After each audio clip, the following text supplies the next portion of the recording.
tentang Iya. kualifikasi. Makanya kalau pengen ngambil posisi-posisi yang cukup bagus itu kadang milih camp kecil ya. Betul. Atau camp yang bener remote banget sampai orang tuh nggak mau kerja di situ. Betul. Atau kadang sebenarnya beberapa perusahaan yang banyak drama pun sebenarnya itu juga benefit. Betul. Karena orang keluar masuk terus gonta-ganti terus manajer, gonta-ganti staff gitu kan.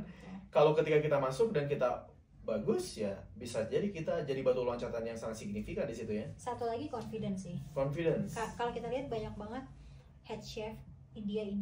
Kenapa? Mereka pintar ngomong. Mereka tuh pintar ngomong. Padahal kerjanya B aja, tapi Bener. mereka kayak, oh tadi gue ngeliat ini nggak benar, gini. Jadi kayak dia tuh bertindak seolah-olah dia ngecek segala sesuatu. Iya.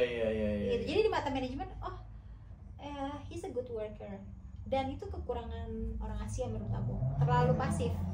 Kadang kita tuh cuma maunya kerja aja. Dan mereka bisa mengiyakan apapun yang dituntut manajer nggak sih? Iya. Perusahaan. Betul. Kalau kita kan anjir, lu nge-push gue, males banget gue ngerjain itu. Tapi kalau mereka iya. Padahal nggak dikerjain juga. Bener. Shit. Iya, cuma mereka they know what to do. Ya. And kita harus belajar dari itu karena Sure. Ya. Karena kita punya segalanya sebenarnya ya. Betul. Kekurangan confident berarti. betul. Kalau makin banyak orang Indonesia jadi manajer kan makin bagus. That's right. You can create your own Iya, community. sistem. Community dong. Bener. Kalau manajer orang India pasti dia ngambil chef tuh India semua. Iya, just because he wants an easy Iya. at the workplace gitu, ngomong bahasa India. Bener. Enak.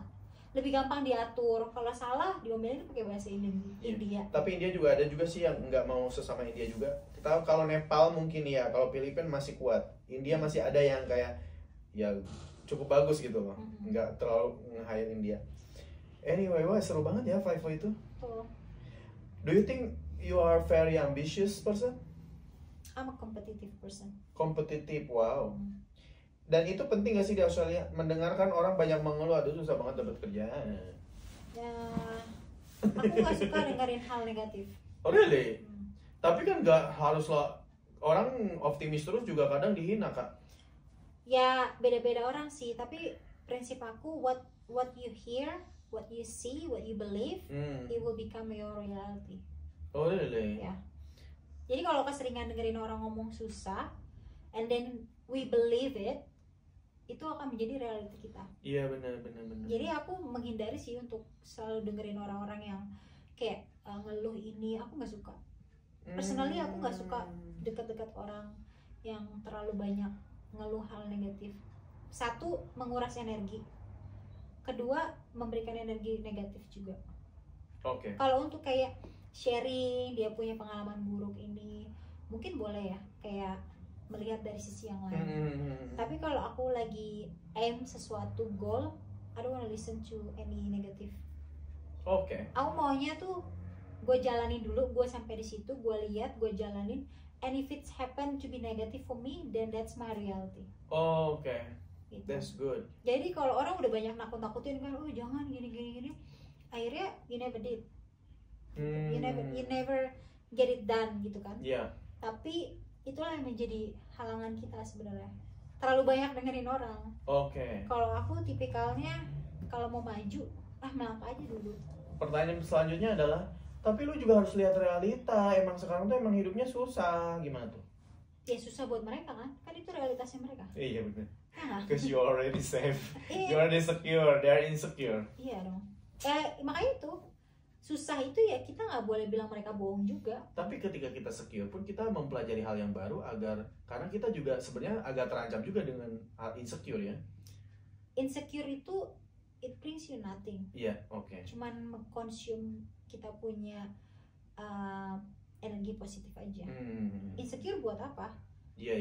You fear about tomorrow, you never know what's gonna happen tomorrow anyway. Oke. Jadi kalau aku prinsipnya just keep going. Ada orang mau ngomongin jelek, mau fitnah, mau ngebully, satu Indonesia ngebully gua, satu Australia, I don't care. I will just keep going. Oke. Suara-suara di belakang itu hanya sebagai back sound aja. Toh yang namanya presiden itu cuma satu, perdana menteri Australia cuma satu, pemimpin itu selalu cuma satu. Selebihnya adalah anak buah, bawahan, pengikut dan lain-lain. Iya. Jadi if you leader brave enough to be different. Prinsip aku gitu. I don't like being follower. Oh wow. Ya, aku lebih suka sendirian, berada di atas gunung sendirian. That's okay. Yeah. Naik Mercy sendirian, just because I don't have friends. Yeah. That's okay. Daripada harus naik bus rame-rame, panas-panasan, hanya karena kita takut kesepian. That's right. Wow. Are you happy enough in Australia? Very happy. Really? Yeah. This is the place where I get all my dreams come true. Percaya kan kalau kadang ada tempat tuh yang kita rezekinya bukan di situ. Dan aku ngerasa di Indonesia tuh it's not yours. I don't belong enough there. Why? Satu karena personality aku outspoken, kemudian berani. ambisius. Bagi perempuan mungkin di sana terlihat dominan. Kayaknya lu nggak bakal laku deh Kak kalau sama orang Indonesia, iya nggak sih? Atau laku-laku aja? Pacar lu mental lu banyak ya? Iya banyak orang Indonesia. Iya juga bener. laku-laku aja sih. Gitu. Cuman ya emang susah yang menaklukkan. Iya, karena aku lihat kayak mereka ambisinya kurang bisa Oke.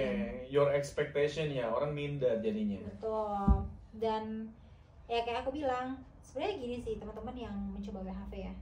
Kalau misalnya ngerasa, oh gue udah di Perth nih 3 bulan, kayaknya kerja gini-gini aja. Iya. Pindah lah. Bener. Australia tuh luas. Iya. Ada loh artikel yang katanya dia terjebak di perkebunan beberapa bulan cuma dibayar segitulah, murah banget gitu kan, sehari cuma $50 misalnya. Kenapa stay? This is benua gitu loh. Semudah itu kan. Itu pasti karena mungkin dia kurang dana untuk pindah-pindah juga. Makanya sebelum ke Australia kita harus siap dana, siap untuk fight. Jadi kita juga nggak rushing untuk bikin decision. Oke. Gitu kan. Jadi cukup happy lah ya? Atau happy banget? Happy banget. Alhamdulillah. Masya Allah, tabarakallah. Terus gimana perubahan selama di Australia?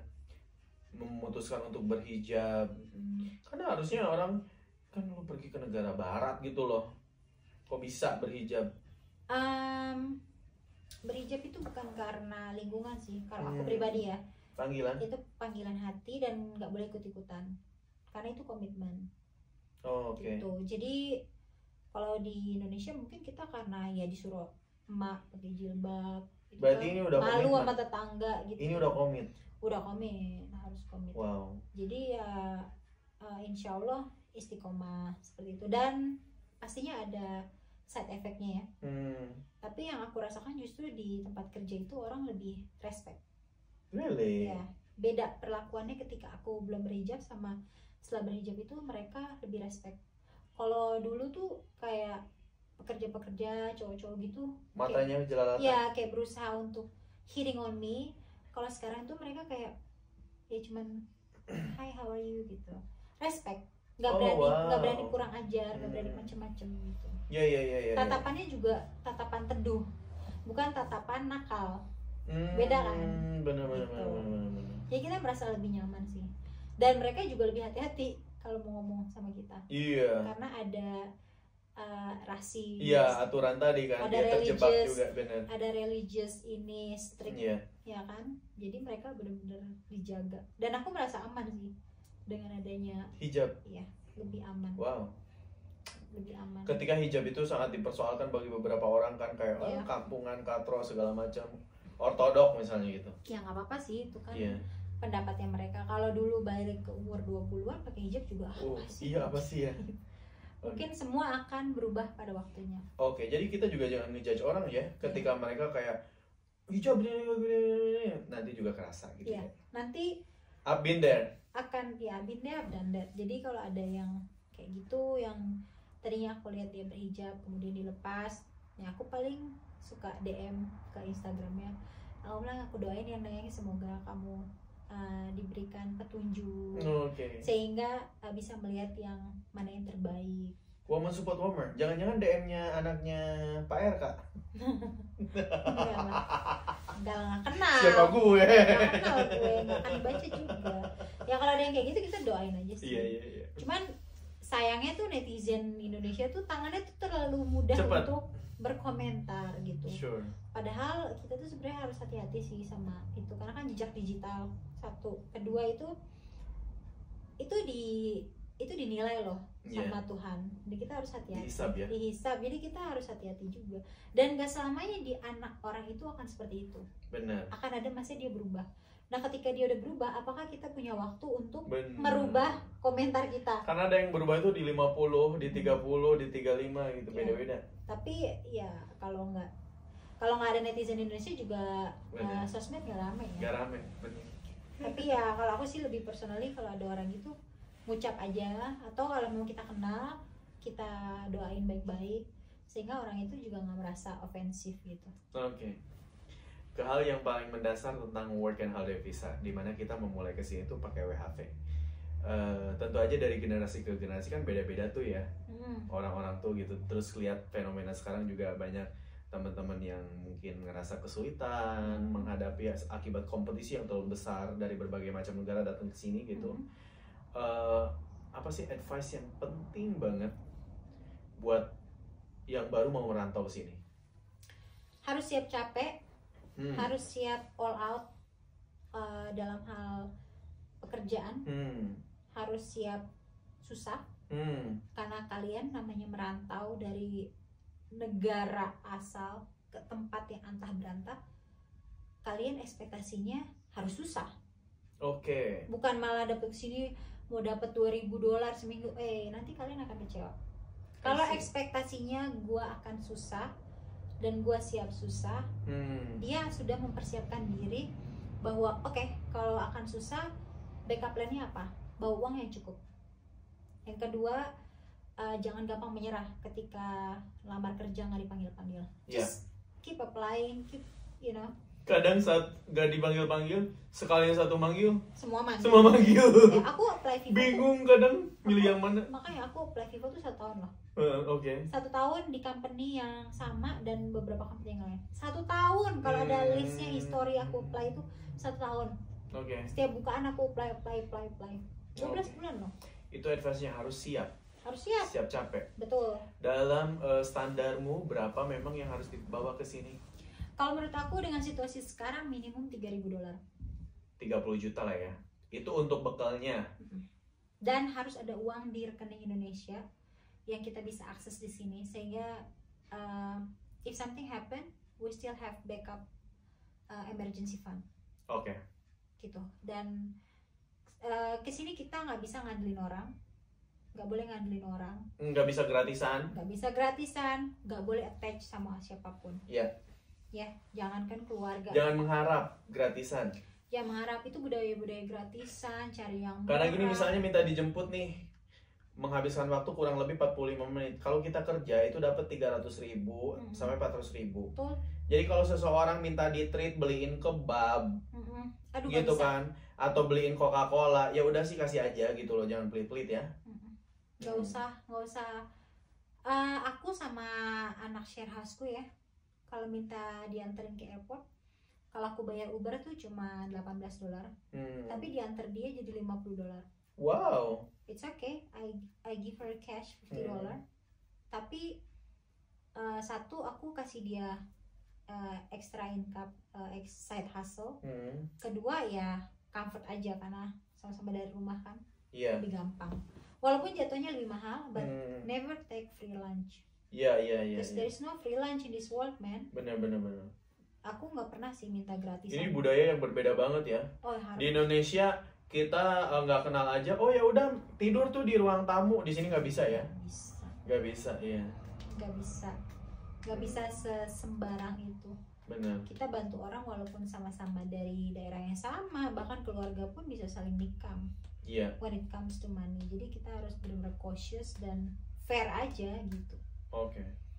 Jadi kalau teman-teman yang baru mau kesini jangan ngerasa takut juga, tapi yang jelas visa WHV itu kan di granted dan punya masa waktu 1 tahun ya sebelum berangkat. Aku pun waktu kesini itu berangkat 2 bulan sebelum masa tenggat visanya habis. Karena aku mau nabung dulu dari Indo. Dan waktu itu masih kerja, jadi aku mau sayang kalau resign sekarang, nanti BPJS-nya jumlahnya segini, BPJS ketenagakerjaan dulu kan.